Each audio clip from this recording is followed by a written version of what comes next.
imagen para la gente, de los dirigentes de la oposición, en un estudio de Juan Mayol que tenemos nosotros aquí, y está más ponderada, según lo que vi ayer cuando lo mandaste. Vamos a ver si lo podemos poner en el aire para que lo vea también Martín. Está más ponderada la imagen de Cristina que la de Kicillof. Tiene muchos más adeptos, ¿verdad? La verdad que la imagen de Cristina en los últimos años no se ha modificado demasiado, siempre ronda entre los 28 y los 35 puntos porcentuales cuando nosotros la medimos a nivel nacional. Hablo de la imagen positiva. Obviamente mes a mes puede cambiar un poquito, hay margen de error mediante siempre en todas las encuestas, por eso vemos que dibujan ciertas curvas, pero lo que empezamos a observar es que la imagen del gobernador Kicillof, que estaba bastante acoplada a la imagen de Cristina, en los últimos meses empezó a caer. Y yo creo que este tipo de tensiones políticas al interior del peronismo, sumado a las cuestiones relacionadas con la inseguridad de la provincia de Buenos Aires, lo han afectado en cuanto a su nivel de imagen en los últimos meses. La tendencia de Kicillof fue levemente descendiente. Hoy creo que en una potencial disputa, si pondríamos Cristina frente a Kicillof, Cristina tendría las de ganar en eso, ¿no? A ver si la pueden abrir y la explicamos claramente. Ahí está la imagen de los dirigentes. Primero está Javier Milei, Victoria Villarruel, Patricia Bullrich, Bárbara Adorno y Luis Toto Caputo. Serían los siguientes dirigentes. Ahí estamos con los dirigentes del gobierno, ¿verdad? Sí, en términos globales los dirigentes del gobierno son los mejor evaluados dentro de todo lo que es el arco político, ¿no? Y los dirigentes de la oposición, a ver si pueden poner la placa, por favor, que es de lo que estamos hablando, donde está Kicillof y donde está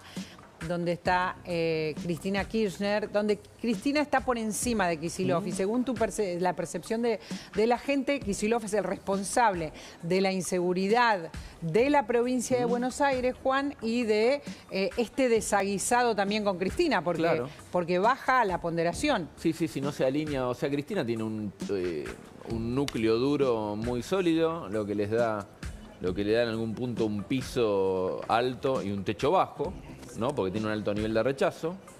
Pero dentro de ese núcleo duro, o sea, cuando nosotros indagamos cuál es la dirigente que representa mejor la oposición al gobierno de Milei, Cristina triplica a Axel Kicillof, ¿no?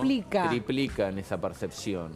Entonces, claramente también uno de los grandes problemas que tiene el peronismo como oposición al gobierno es que no vemos una renovación, porque si Cristina es la única figura a la cual se le adjudica una relevancia nacional, teniendo la historia que tiene Cristina y digamos, no estamos viendo una relevancia, una renovación. Y eso es uno de los grandes problemas. De algún modo, Kicillof trata de encarnar esa renovación, pero bueno, claramente Cristina obtura de algún modo esa posibilidad. Martín, ¿qué pensás de estos datos? ¿Qué nos dice este sostén de la oposición en Cristina Kirchner en primer lugar y cómo va descendiendo la ponderación de Kicillof? A ver, sobre todo esos datos a mí me llevan a pensar en el dilema complicadísimo que enfrenta Kicillof, que es que si él se va a enfrentar a Cristina Kirchner con una imagen que históricamente tuvo tan espejada la de ella, tiene que salir a buscar, tiene que estar ofreciéndole algo a aquellos que no apoyan a Cristina, porque si va a pescar en la misma pecera y se va a enfrentar con Cristina, tiene un problema enorme. Y si tiene que construir políticamente para seducir a otra parte del electorado que ya abandonó a Cristina o que nunca quiso a Cristina, no está haciendo ese trabajo, ¿no? Es muy difícil hoy imaginarse a un Kicillof que salga a buscar votos que no fueron kirchneristas, digamos, o que no son kirchneristas, ¿no?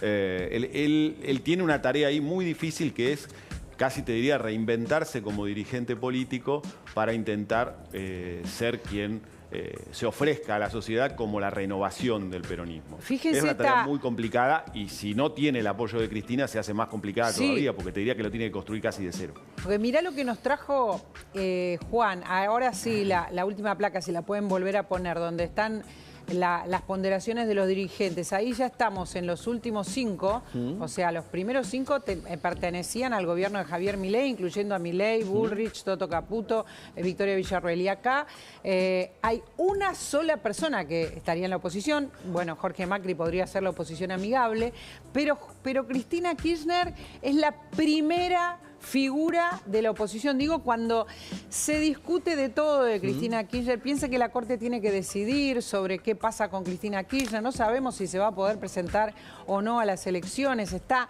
avanzando toda su cuestión judicial. Milei ha dicho, está a un tris de quedar presa. Sin embargo, sigue siendo Martín la primera figura de la oposición, por lejos. Sí, sin duda. Ella retiene ese capital político que se va reduciendo año a año, ¿no?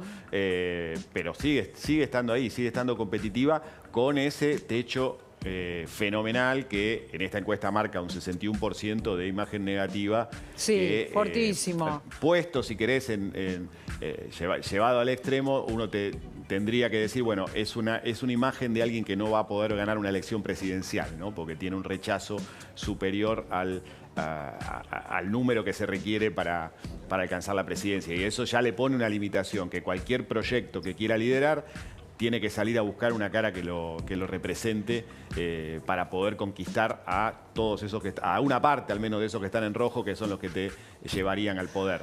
Entonces, esa limitación que ella tiene, por supuesto, se potencia si el dirigente que estaba más o menos tutelando, pensando en que podía representarla en el 27, que era Kicillof, la enfrenta y se transforma en un enemigo. O sea que Cristina tiene mucho para perder también en esta historia, y si ella termina concretando la amenaza que hizo, que es de ser candidata en la tercera sección electoral de la provincia para ser legisladora bonaerense, también es una señal de retroceso muy fuerte para alguien que fue 2 veces presidente, una vez vicepresidenta, ir a competir por una banca en la legislatura bonaerense de Chocolate Rigó, ¿no? Sí, eso tiene desde mi punto de vista una explicación, y coincido con Martín, que claramente es un downgrade, por así decirlo. Presidente, vicepresidente, senadora, ahora senadora por la tercera sección.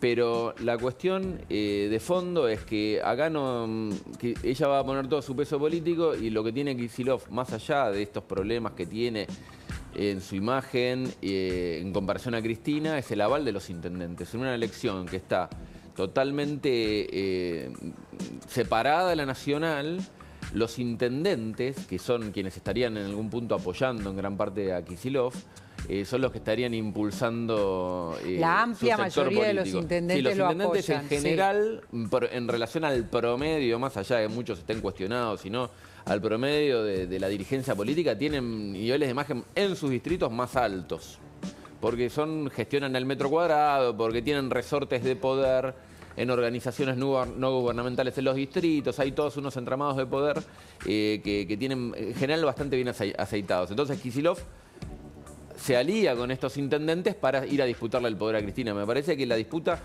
como decía Martín al principio, es inexplicable en términos ideológicos o de visión de mundo, qué hacer con el país, sino que es de poder, ¿no? De poder y de cargos. Pero aún así tenés también en esos intendentes, hay una parte importante que lo respalda Kicillof, pero también Cristina tiene lo suyo. Sí, claro. Entonces, por ejemplo, en la tercera, nada menos, vos tenés dirigentes muy representativos del kirchnerismo.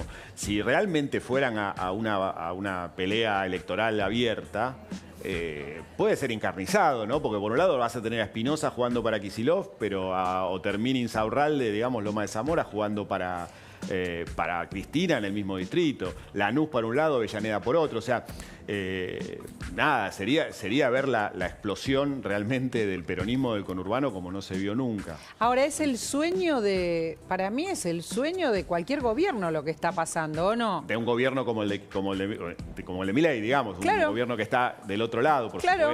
Por supuesto, es un una oposición enorme favor así, que le hacen al gobierno. Sí, la principal oposición fragmentada de este modo, una persona, o sea, sin que haya renovación, como dijo Juan Mayol, y el único que pinta para supuestamente aparecer, que está en baja por enfrentarse con su jefa también, y por la inseguridad, porque no gestiona bien, es el sueño de cualquier gobierno que esté enfrente.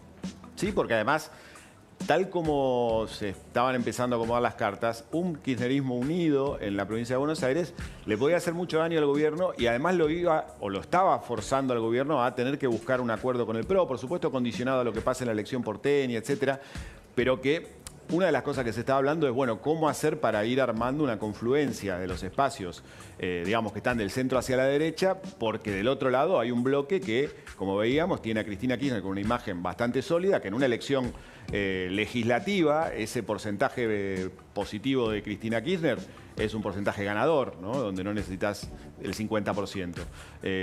Y bueno, esta fractura, si se concreta y se lleva a las elecciones con dos boletas diferentes, bueno, es una noticia fenomenal para el gobierno porque se garantiza que en la provincia no va a tener un drama, ¿no? O sea, claro, saldrá como sea esa elección, pero seguramente el gobierno podría superarla sin un gran bache, ¿no? Ahora, lo que estamos viendo es una noticia fenomenal para el gobierno en todos los aspectos de la oposición, porque la oposición, obviamente lo hemos analizado en detalle para tratar de entender qué es lo que pasa en el kirchnerismo, que mucho no se entiende, porque como vos bien dijiste, no se entiende por qué estarían enfrentándose bien, pero ponele que es de matar al padre, el famoso, bueno, es mi momento, dice Kicillof. No le está yendo bien, está cayendo en las encuestas, lo estamos analizando en detalle, pero tampoco le está unida una cierta oposición amigable, digamos, pero oposición al fin del PRO, de la coalición cívica, de los radicales. Está todo fragmentado, digamos, podemos decir que el gobierno está frotando las manos en ese sentido, ¿no?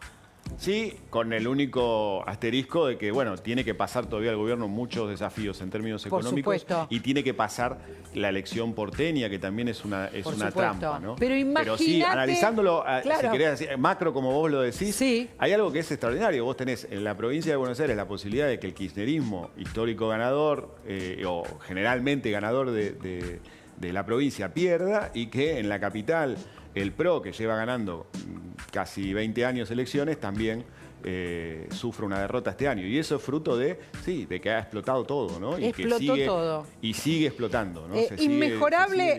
Inmejorable en el sentido de lo que pasa fuera del gobierno. Lo que pasa adentro, eso es otra cuestión, los errores autoinflictivos. Pero fíjate que el gobierno tiene sus pequeñas rupturas, ¿no? Lo de Marra en la ciudad puede llegar a hacer un daño. Capaz que no pasa nada y Adorni concentra el voto, pero hoy en día el tema Marra es un problema para el gobierno. Vos lo que decís es, fragmentado está todo, también la libertad avanza. El que, por supuesto, menos rupturas tiene, porque es el más joven, es el que tiene el poder, etcétera, pero incluso ahí, o sea, está muy complicado todo el escenario político. Está muy complicado, está muy fragmentado, pero en cualquier caso para el gobierno es ideal. Después se verá su propia performance, ¿no?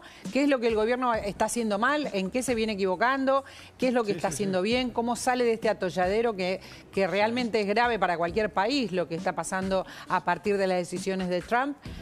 Pero lo de enfrente no mejora en relación a empezar a armarse. Y eso debe ser una muy buena noticia para el gobierno, me imagino. Sin duda, analizada aisladamente, esta noticia es extraordinaria para el gobierno, pero también puesta, si querés, en términos generales, la idea de que del otro lado no hay nadie capaz de ofrecer una alternativa a Milei y no hay nadie que pueda generar algún tipo de esperanza a una sociedad que hace 2 años se esperanzó con Milei.